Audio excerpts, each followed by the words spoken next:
новогодишна работилница за деца во Едукативниот центар за деца Пеперутка. Повеќе подетално за ова Марија во продолжение. Марија, поздрав уште еднаш до тебе. Поздрав уште еден до вас.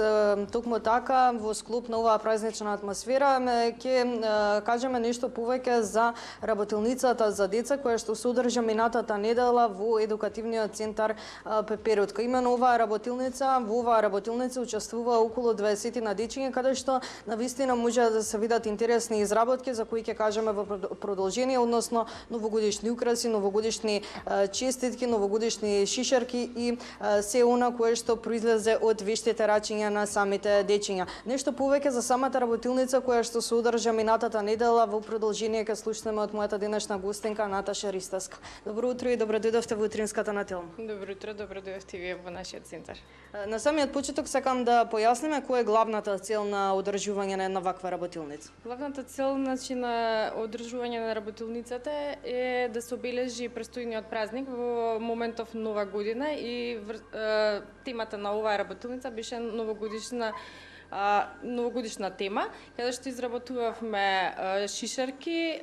Едните ни беа вистински шишарки кои ги боеа, а останатите беа чоколадни кои исто така ги украсуваа со украси.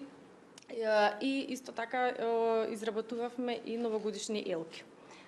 Традиционално, ако не се лажам, се одржува секоја година ваква работилница од самото основање на овој центар.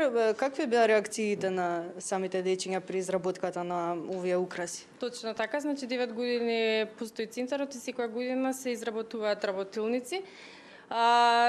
Реакциите се одлични, бидејќи децата својата креативност ја покажуваат низ работилниците. Срекни се и нешто надвор од секојдневните активности во центарот.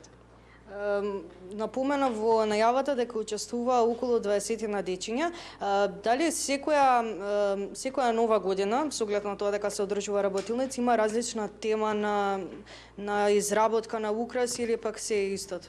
Не, секоја година имаме различно. Новогодишните чоколадни шишарки беа првпат оваа година, минатата година имавме чоколадни бомбици кои ќе се спојат, беа елката да се состави елка од нив, така да секоја нова година имаме нови идеи кои ќе бидат интересни и поразлични.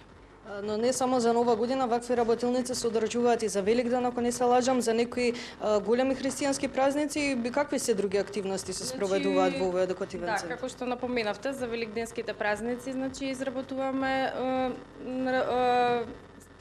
имаме работилница 8 март и некои други теми. Имено какви се активности надвор од тие празници кои ги напоменавме се одржуваат во овој едукативен центар и како овој едукативен центар им ја олеснува работата, школската работа на дечињата? Целта на овој едукативен центар е дечињата пред или после училиште да дојдат во центарот, да си ги завршат домашните задачи кои им се дадени од училиште, да се научат лекциите, да се подготват за тековниот или наредниот ден во училиште. При самиот крај ќе ве прашам како вие сте задоволна од спроведената работилница минатата недела? Одлична помина се. Дали вие можеби изработивте нешто заедно со дечињата? Секако. Што изработивте вие? Заедно истата тема ја работевме заедно. Сите дечиња исто. Помагавме, да, јас и моите колешки. Ви благодарам многу за одвоеното време. Сега ќе ги прашаме нешто и дечињата. Најпрво ќе го прашаме Давид. Давид, кажи ми што изработи ти минатата недела? Интересно ли ти беше на работилницата? Да. Што изработи?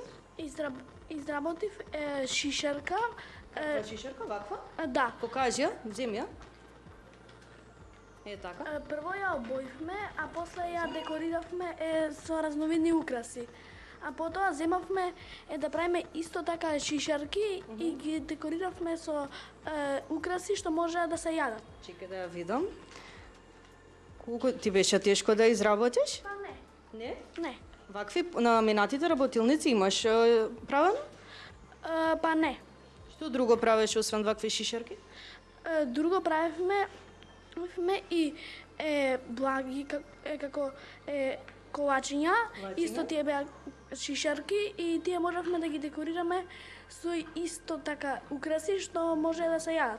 Ќе им направиш ли дома такви колачиња на мама и тата?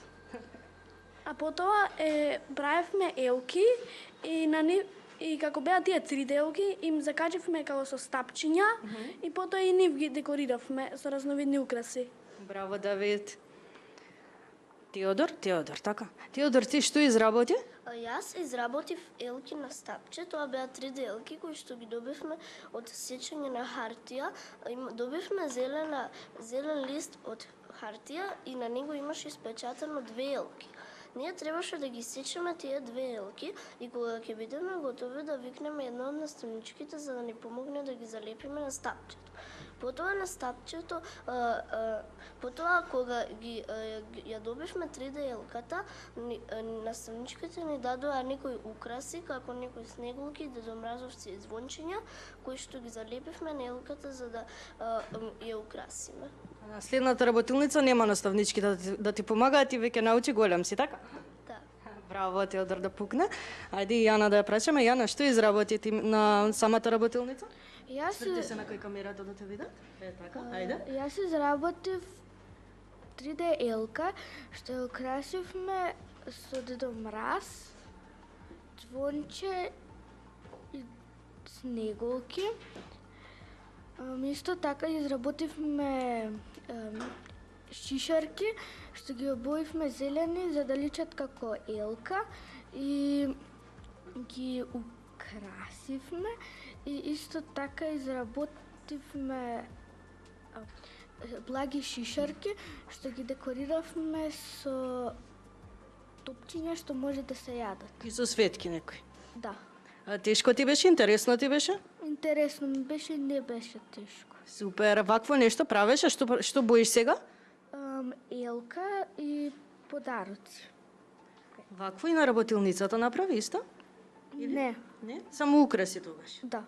И, што е полесно, украси да правиш или вака да си боиш? Ти што сакаш повеќе? Двете. Двете? Браво, Јана, да пукне. Фала ви многу што кажавте на нашите гледачи што изработивте. Многу ми беше мило што имавме можност да слушнеме какви се изработки направивте во склоп на оваа работилница, но се разбира ви благодарам многу и на вас. Ви благодарам и на вас за посетата. Се надевам дека го задржавме вашето внимание со оглед на тоа дека самите дечиња ни кажа што изработија всушност минатата недела на самата работилница која што се одржа во склоп на едукативниот центар Пеперутка кој што се наоѓа во Кисела Вода.